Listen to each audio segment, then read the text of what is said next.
بسم اللہ الرحمن الرحیم۔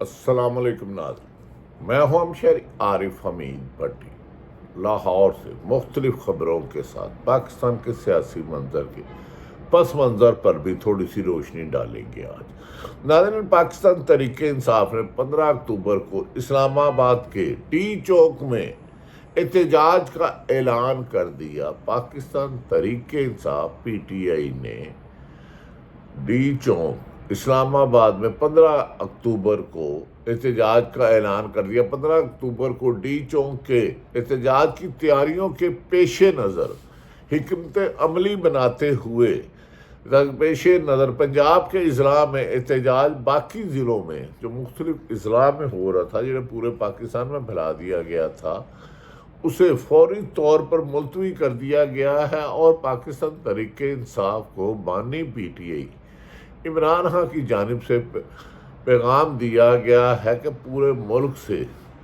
حقیقی آزادی کے لیے پاکستانی عوام 15 اکتوبر کے احتجاج کی پرامن احتجاج کو یقینی بنائے۔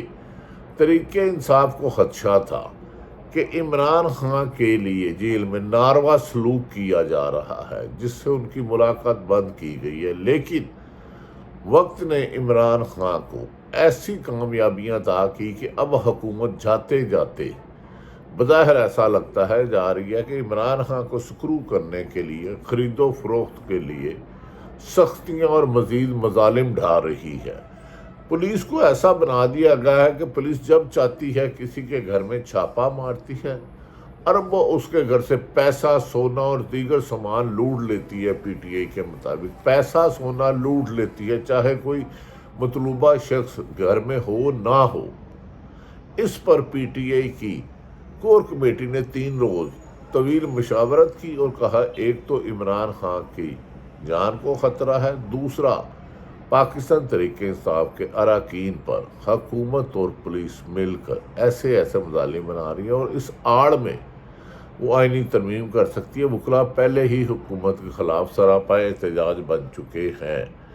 ناظرین، اس سے قبل بھی پاکستان تحریک انصاف نے گجرانوالہ، ڈیرہ غازی خان سمیت دیگر اضلاع میں احتجاج کی کال دی تھی اور گزشتہ روز سائی وال جو خود رینج ہے ملتان نے پی ٹی آئی نے مظاہرے کیے، جس کے دوران پولیس گردی کی ہر طرف مثالیں ملی اور پاکستان تحریک انصاف کے مطابق ان کے ہزاروں کارکنوں کو گرفتار کر لیا گیا۔ انہوں نے کہا گیا پرامن احتجاج کا حق بھی تحریک انصاف سے چھین لیا گیا، کہ جبکہ بانی پی ٹی آئی نے کہا ہے کہ اب فائنل راؤنڈ یعنی کہ آخری راؤنڈ ہو، کیونکہ بعض ماہرین غیر جانبدار حلقے حکومت کے لیے اکتوبر اور نومبر حکومت کا ان کا خیال ہے کہ ان کے خاتمے کا باعث بھی بن سکتا ہے، اس لیے تحریک انصاف نے موومنٹ تیز کر دی۔ آئینی ترمیم پر پارلیمان کمیٹی کا خصوصی اجلاس ہوا، لیکن اس میں مسودے پر اتفاق رائے سے متعلق کوئی پیش رفت نہیں ہو سکی۔ اگر حکومت کا تیار کردہ مسودہ کر دیا جائے تو پاکستان میں آئین اور قانون نہیں رہے گا، کسی کی بھی جان و مال محفوظ نہیں رہے گی۔ لوگوں کے گھروں میں چادر چار دیواری کر کے کسی کو بھی اٹھا کے لے جانا اور کئی ماہ تک رکھنا معلوم ہو جائے گا۔ یاد رکھے کہ کے پی کے میں مسنگ پرسن سے آج 80% حالات خراب ہو چکے ہیں۔ بلوچستان میں 80% حالات خراب ہو چکے ہیں اور کے پی کے میں ایسا ہے، اور پنجاب میں بھی اب مسنگ پرسن کا سلسلہ تحریک انصاف کے مطابق تیزی سے شروع ہو چکا ہے۔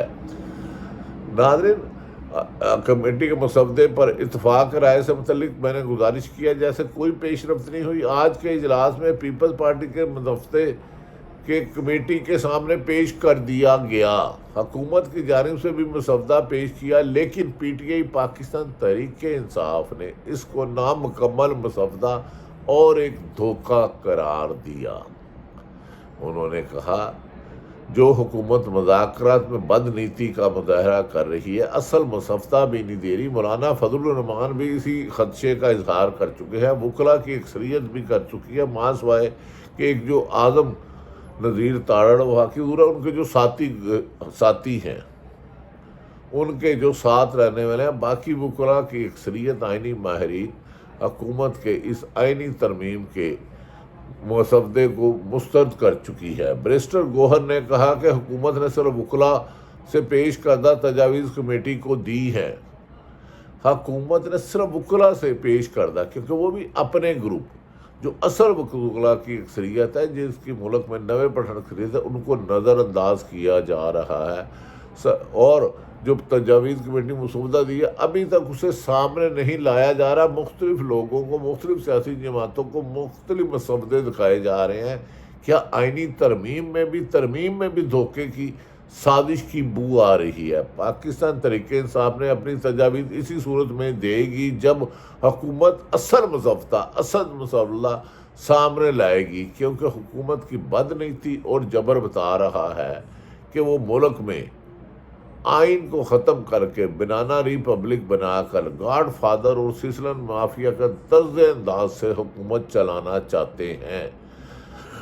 پاکستان تحریک انصاف کے چیئرمین بیرسٹر گوہر نے بانی پی ٹی آئی کی ہدایت پر صاف لفظوں میں موقف اپنایا ہے کہ حکومت مسودہ سامنے لائے۔ اس کے علاوہ بیرسٹر گوہر نے کہا پی ٹی آئی سے ملاقات کے بعد تجاویز دینے سے متعلق فیصلہ کیا جائے گا اور حکومتی مسودہ جو مبینہ طور پر نامکمل ہے اور جعل سازی ہے، اسے ریجیکٹ کر دیا، مسترد کر دیا ہے۔ اب ملاقات کی تجاویز دی ہے۔ پیپلز پارٹی نے اپنے مسودے میں آئینی ترمیم کے قیام کی تجویز دی، آئینی ترمیم کے قانون۔ اس کے علاوہ پیپلز پارٹی نے آئین کے آرٹیکل 184 کو ختم کرنے کی بھی تجویز دی ہے۔ مولانا فضل الرحمان نے ابھی تک آئینی ترمیم میں حکومت کو ووٹ نہیں دیں گے کا دعویٰ کہا ہے۔ انہوں نے کہا اس ترمیم کے ساتھ انسانی بنیادی حقوق ختم ہو جائیں گے اور لوگوں کو اغوا کرنا، معلوم کرنا اور سیاسی جماعتوں کو چابی سے چلانے کی روایت پڑ جائے گی۔ مولانا فضل الرحمان کا کہنا ہے کہ 18ویں آئینی ترمیم میں 9 ماہ لگے تھے، اب موجودہ ترمیم کے لیے کم از کم 9 دن تو بحث کی جائے۔ راتوں رات چور دروازوں سے آئینی ترمیم قائم کرنا، منظور کرانا بھی ایک سازش ہے۔ انہوں نے کہا اگر حکومت کی نیت ٹھیک ہے تو پھر وہ سازش کے ذریعے چور دروازوں سے لوگوں کو اغوا کر کے منڈی لگا کر کے ان ترمیم کرنی چاہتی ہے۔ اس پہ ہاؤس میں بحث ہو، دونوں ہاؤسوں میں، ادروائز نہ تو پاک حکومت کے پاس اراکین قومی اسمبلی پورے ہیں اور نہ ہی ابھی تک ان کے پاس سینٹ میں تعداد پوری ہے۔ اس طرح ملک میں جمہوریت کے خاتمے کی وجہ بن سکتی ہے۔ انہوں نے کہا کموں کا دیا جائے۔ دوسری جانب حکومت نے آئینی ترمیم سے متعلق نمبر گیم پوری ہونے کا دعویٰ کیا ہے، لیکن جبکہ دونوں جگہ میں 10 لوگ ان سے کم ہیں، اور اگر تحریک انصاف مولانا فضل الرحمان نہ کرے تو یہ دعویٰ محض جھوٹ اور مذاق خیز لگتا ہے۔ اگر اغوا کر کے گن پوائنٹ پر یا کسی بھی طریقے سے بولی لگا کر پیسے دے کر، جیسے جسٹس محترم چیف جسٹس فائز صاحب نے آرٹیکل 6 ختم کر دیا کہ بندہ عوام کے ووٹوں سے آئے لیکن ضمیر بوجھ کو ووٹ ڈالے، اس کا گنا جائے گا، اپنے ہی فریقوں کا ختم کر دیا، تو حکومت کے دعوے کے مطابق، جبکہ رانا ثناء اللہ اور کئی لوگ کہہ چکے ہیں ہمارے پاس نمبر گیم پورا نہیں، کیا ایک آئینی ترمیم کے نام پر ایک دفعہ اور آئین کو توڑا جائے گا اور آرٹیکل 6 لگوایا جائے گا؟ اگر جو حکومت آج کل کر رہی ہے، سلمان اکرم راجہ نے کہا نہ ملک میں آئین ہے، نہ قانون ہے، نہ کسی کی جان محفوظ ہے، نہ عزت محفوظ ہے، اور سلمان اکرم راجہ کی اس بات میں 100% حقیقت ہے۔ کہتے ہیں بات تو سچ ہے مگر بات ہے رسوائی کی۔ کیا حکومت اس قدر ظلم سے ساتھ کیا کیا جا رہا ہے؟ حکومت کا دعویٰ جو میں نے گزارش کیا ہے کہ دعویٰ کرا ہے پوری ہو گئی ہے، لیکن اس کے ضمیروں کے سودوں کی منڈی لگی ہوئی ہے، کیونکہ اسمبلی میں نہ تو حکومت کے پاس مطلوبہ نمبر ہے ایم این اے سے، نہ سینٹ میں، تو کیا منڈی لگا کر کون سے ضمیر فروش ہوں گے؟ اس کا وقت آنے پر ہی کچھ کہہ سکتا ہے۔ اڈیالہ جیل میں پاکستان تحریک انصاف کے چیئرمین عمران خان کی صحت سے متعلق کچھ تشویشناک خبریں مل رہی ہیں، اور مراد سعید نے بھی اس سلسلے میں عمران خان کی زندگی کے بارے میں خدشات کا اظہار کیا تھا۔ آج اسلام آباد گزشتہ روز ہائی کورٹ کے باہر میڈیا سے گفتگو کرتے ہوئے پاکستان تحریک انصاف کے سیکرٹری جنرل اور آئینی ماہر سلمان اکرم راجہ کا کہنا ہے کہ عمران خان کی صحت سے متعلق اڈیالہ جیل سے ابھی اچھی خبریں نہیں مل رہی۔ عمران خان سے ملاقات کے لیے اسلام آباد ہائی کورٹ میں درخواست کی۔ انہوں نے کہا کہ عمران خان کے لیے پاکستان تحریک انصاف کے رہنماؤں کا کہنا ہے کہ جان بوجھ کر جیل خانہ جات آئی جی جیل خانہ جات پاکستان مسلم لیگ نون کے ذاتی ملازم پر مبینہ طور پر انہوں نے ذاتی ملازم ہونے کا کہا۔ انہوں نے کہا انہوں نے ہمیشہ مسلم لیگ نون کے دور میں آئی جی جیل خانہ جات کو اہم تعیناتوں میں دیا اور پھر اس کے ذریعے اپنے مخالفین کو کچلنے کی کوشش کی۔ جہاں ناظرین، جبکہ آج کل کہا جا رہا ہے کہ جیل میں بھی کرپشن کے ریٹ کئی گنا بڑھ چکے ہیں۔ جب سپرنٹینڈنٹ جیل حکومت کے کہنے پر 10 لوگوں کو سکرو کرتا ہے تو پھر وہ باقی قیدیوں کے ساتھ بھی ناروے سلوک کرتا ہے اور ان سے پیسہ لیتا ہے۔ عمران خان کی اڈیالہ جیل میں زندگی کے بارے میں علیمہ خان بھی خدشات کا اظہار کر چکی ہیں۔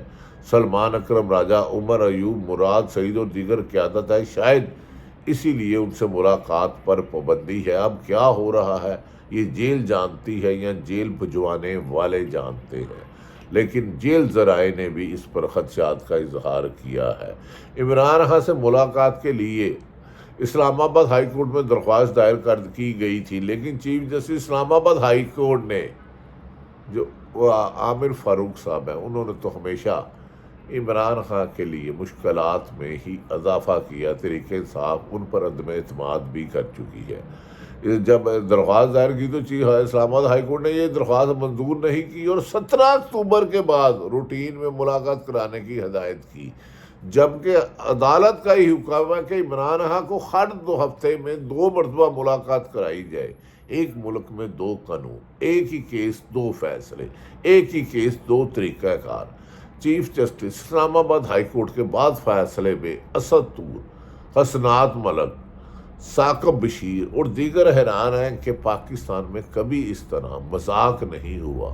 اور یہ کچھ لوگ تھے جو فائد عیسیٰ صاحب کے بارے میں بڑا کہتے تھے، لیکن انہوں نے کہا صاحب محترم چیف جسٹس فائد عیسیٰ نے مایوس کیے اور ایسے ایسے فیصلے کیے جو تاریخ میں کالے اور سیاہ فیصلے کہلائے جائیں گے۔ اب توقع کی جا رہی تھی، جس طرح تشویش کی لہر تھی پی ٹی آئی میں، کہ چیف جسٹس اسلام آباد ہائی کورٹ فوری طور پر عمران خان سے ملاقات کے احکامات جاری کریں گے، مگر نہ جانے انہوں نے سینئر وکلاء کی اس ریکویسٹ کو منظور کرنے کی بجائے 17 اکتوبر کے بعد روٹین میں ملاقات کرنے کی ہدایت کی ہے۔ کچھ ایسی اطلاعات بھی آ رہی ہیں کہ جیل میں عمران خان کے سیل بھی تبدیل کر کے انہیں قید تنہائی میں رکھا گیا ہے اور ان کی زندگی کو خطرات سے آگاہ پی ٹی آئی کر چکی ہے۔ لیکن ہماری اطلاع ہے کہ عمران خان جیل میں بھی حکومت کے لیے تکلیف کا باعث بنا ہے، اور کچھ لوگ عمران خان کے پاس بھجوائے گئے تو انہوں نے کہا کوئی این آر او نہیں، کوئی ڈیل نہیں، کوئی بات نہیں، مجھے میرے وکلاء سے ملاقات کرائی جائے۔ عوام میں اور میرے رابطے کو ختم کرنے کے لیے جو تاریخ ہوتی تھی، حکومت کے سوچے کنڈے کے بارے میں بھی کہا جا رہا ہے۔ عمران خان پرعزم ہیں اور وہ کہہ رہے ہیں کہ وہ کسی بھی سختی کے بعد بھی این آر او نہیں لیں گے، اور انہوں نے اپنے ساتھیوں کے ذریعے کسی طریقے سے پیغام بھیجا ہے کہ احتجاج کو بھرپور کیا جائے، پرامن کیا جائے، اور علی امین گنڈا پور کو کہا ہے کہ اب کسی بھی طور پر عمران خان کی مرضی کے بغیر پرامن احتجاج کو منسوخ نہیں کیا جائے گا، کیونکہ حکومت کی چلاکیاں، جھوٹ، مکار اور عیار نے حکومت کے اعتماد، نہ عوام حکومت پر اعتماد کر رہی ہے، نہ وکلاء کر رہے ہیں، یہاں تک کہ بعض اہم ادارے بھی حکومت کے شر سے محفوظ نہیں ہیں۔ بانی پی ٹی آئی کو اب 17 تاریخ کے بعد روٹین کی ملاقات ہے، جس کے بعد تحریک انصاف اس سے پہلے پرامن احتجاج کر کے آئینی ترمیم کو روکنے کے لیے سیاسی جدوجہد جاری رکھ رہے ہیں، بدلتے ہوئے حالات میں ادا کریں گے۔ دوسری طرف پاکستان میں اکانومی کی صورتحال اس قدر خراب ہو چکی ہے کہ لوگ وہ کوئی واضح اکثریت بیرون ملک شفٹ ہو رہی ہے، سرمایہ دار اپنا پیسہ دبئی میں 2000 سے زیادہ نئی کمپنیاں بن چکی ہیں، نوجوان ملک سے جانا چاہ رہے ہیں۔ ایسا لگتا ہے کہ پاکستان میں آسیب کا سایہ ہے، لیکن اس سیب کے سائے میں عوامی جدوجہد بتا رہی ہے کہ بالآخر کامیابی عوام کی ہوگی، اور سازشیں کرنے والے موجودہ حکمران مسلسل ناکامیوں کے بعد اپنی حکومت سے خاتمے سے ہاتھ بھی دھو بیٹھیں گے، اور عوام کے منتخب نمائندے بہت جلد اقتدار میں ہوں گے۔ پاکستان زندہ باد۔